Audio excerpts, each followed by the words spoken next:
আমরা সবাই জানি যে 2015 সালে বিগত ফ্যাসিবাদী সরকারের সময় স্থানীয় সরকার নির্বাচনে দলীয় প্রতীকে অংশগ্রহণের সিদ্ধান্ত হয় এবং সে অনুযায়ী আইন সংশোধন করা হয়।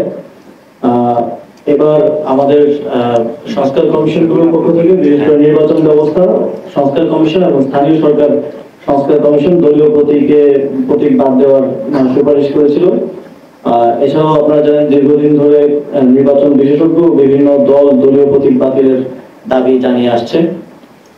তো তার প্রেক্ষিতে সিটি কর্পোরেশন আইন 2015-এর 32 ক ধারা, পৌরসভা আইন 2015-এর 20-এর ক ধারা, উপজেলা পরিষদ আইন 2015-এর 16-এর ক ধারা এবং ইউনিয়ন পরিষদ আইন 2015-এর 19-এর ক ধারা, যে ধারাগুলোর মাধ্যমে দলীয় প্রতীকে নির্বাচনের সিদ্ধান্ত হয়েছিল সেই ধারাগুলো আজকে বিলুপ্ত করার প্রস্তাব উত্থাপন করা হয়েছিল এবং সেটা উপদেষ্টা পরিষদে অনুমোদন করা হয়েছে। ফলে দলীয় প্রতীকে স্থানীয় সরকার নির্বাচনে অংশগ্রহণ করার আর কোনো সুযোগ নেই।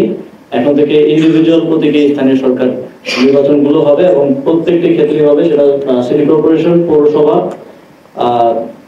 উপজেলা পরিষদ এবং ইউনিয়ন পরিষদ। এবং আপনারা জানেন যে জেলা পরিষদ সরাসরি প্রত্যক্ষ ভোটে যেহেতু নির্বাচিত হয় না, সেখানে প্রতীকের বিষয়টি নেই।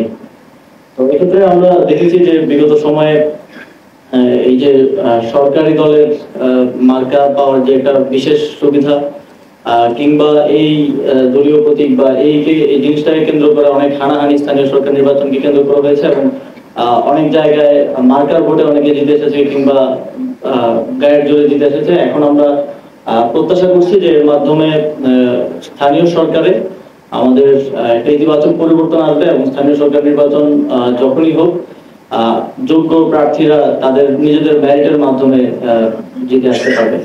ধন্যবাদ।